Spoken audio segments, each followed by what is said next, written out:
Ya, dear listener, dalam Pos Daya Bangun Jakarta yang dipersembahkan oleh Yayasan Damandiri, kita masih akan bersama pelaku UMKM. Kalau 6 minggu kemarin Jasara Harja sudah menemani dengan asuransinya ya, dan tetap menjaga keselamatan di jalan. Mbak Eti Teja Laksana, selamat pagi. Selamat pagi Mbak Riri. Nanti kita akan bersama UMKM dari Galleria Jakarta dan juga ada Pak Christian F. Guswai. Selamat pagi Pak Kris. Selamat pagi Mbak Riri. Konsultan kita. Iya, termasuk juga mengurusi permodalan dan keuangan dong.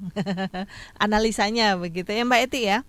Karena bagaimanapun ya kalau lagi banyak order kayak gini akan makin banyak juga orang yang membutuhkan aliran dana cepat gitu biar produknya bisa diputar. Oke, Ramadan punya program apa Mbak Eti? Oke, makasih Mbak Riri. Kita di Galleria Jakarta seperti biasa kalau menyambut Ramadan, otomatis teman-teman kita yang UKM yang menghasilkan barang-barang untuk keperluan berpuasa atau berlebaran, itu yang kita tampilkan di depan gitu loh. Jadi baju-baju muslim atau keperluan-keperluan untuk beribadah itu ada semua di Galleria Jakarta. Ya, kemudian kalau melihat ramainya orang yang berjualan ya, pameran, kemudian juga kaki lima dan lain sebagainya. Apa yang bisa kita lihat dari kondisi perekonomian kita? Kok udah lebaran seru ya.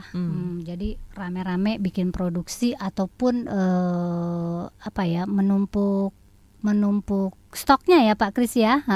Nah sementara teman-teman kita UKM nih kadang-kadang pasti bingung dengan modal yang cuma seadanya, yang mereka puter, mereka jualan dapat untung sekian, untungnya tuh biasanya pakai buat makan tuh ya. Gitu. Nah ini pada akhirnya begitu harus menghasilkan harus menyetok ataupun harus membuat produksi yang lebih banyak karena menghadapi hari raya, mereka akan butuh pinjaman. Nah teman-teman dari teman UKM ini biasanya mereka bingung kemana mereka mendapatkan pinjaman. Ada Mbak Riri ngangkat satu cerita ya Mbak ya, kalau nggak salah di Kompasiana, di mana banyak sekali orang-orang yang akhirnya lari ke lembaga-lembaga keuangan yang tidak resmi. Kedoknya adalah Koperasi Simpan Pinjam, ya, KSP betul, ya. KSP. Jadi mereka bilang kami ini dari koperasi gitu loh. Padahal ya sebetulnya bahasa paling kasarnya rentenir kali ya. Gitu. Nah ini banyak sekali terjadi di teman-teman kita UKM. Ya sebaiknya sih memang tidak seperti itu gitu loh, karena kalau kita hitung-hitung nanti sebetulnya teman-teman kita UKM ini nggak punya untung gitu loh, karena untungnya semua dibayarkan buat bunga. Kalau nggak salah berlaku 40 hari ya Mbak Ria, mereka pinjemin uangnya cuma 40 hari. Produksi, jualan, uangnya setor ke rentenir. Jadi sebetulnya alih-alih kerjanya kerja buat rentenir, bukan kerja buat kita ataupun keluarga kita. Oke. Nah sekarang gini, kalau kita ambil untung dari usaha, biasanya berapa persentasenya Mbak?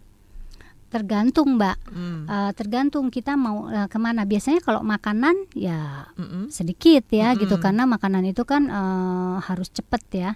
Tapi kalau misalnya kayak di Galleria Jakarta, karena kebanyakan produksinya adalah seperti kerajinan ataupun fashion, biasanya ya teman-teman mungkin mengambil sekitar 30-an lah ya. Nah itu kalau kita minjem kepada lembaga yang tidak resmi itu 33,333% itu masuk nggak? Nggak masuk, udah rugi sebenarnya hitungannya ya. Gimana Pak Kris menanggapi ini? Mungkin ada masukan ini. Ya, memang itu fakta ya yang disampaikan sama Mbak Eti tadi. Itu terjadi di lapangan ya, di dunia nyata.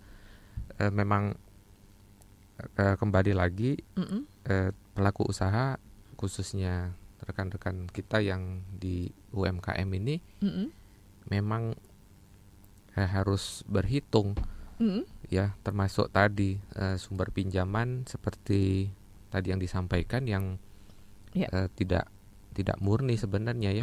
Koperasi bukan, tetapi menamakan dirinya koperasi. Kemudian bunga pinjamannya juga barangkali tinggi. Nah bagaimana mereka ini ketika kepepet itu ada hitungannya enggak begitu kan? Karena barangkali alternatifnya yang terbatas itu yang membuat mereka sampai harus dalam tanda petik meminjam dari sumber yang tidak tepat. Jadi saya melihat dalam hal ini memang sebenarnya kan bank-bank pemerintah ini kan sebenarnya punya punya jatah toh untuk UMKM. Tetapi sosialisasinya kok menurut saya sendiri melihat sebagai awam melihat sosialisasinya terlalu sedikit. Bahkan kita tidak tahu ya yang sebenarnya mereka ini punya dana atau tidak gitu, atau ada departemen khusus yang harusnya melakukan sosialisasi. Karena meskipun itu nanti untuk UMKM kan tidak berarti gratis kan. Betul. Tetap ada bunga, tetapi bunganya tentu bukan rendah ya. Bukan bunga komersil umum, tetapi memang ditujukan untuk memberdayakan pelaku usaha UMKM ini.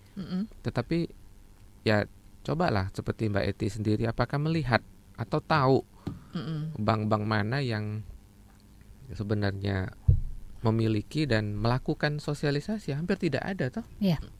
Tidak terlihat. Nah, inilah celah ini yang dimanfaatkan oleh tadi yang rentenir berkedok koperasi, rentenir barangkali berkedok dengan lembaga keuangan padahal mereka tidak terdaftar, tidak resmi itu.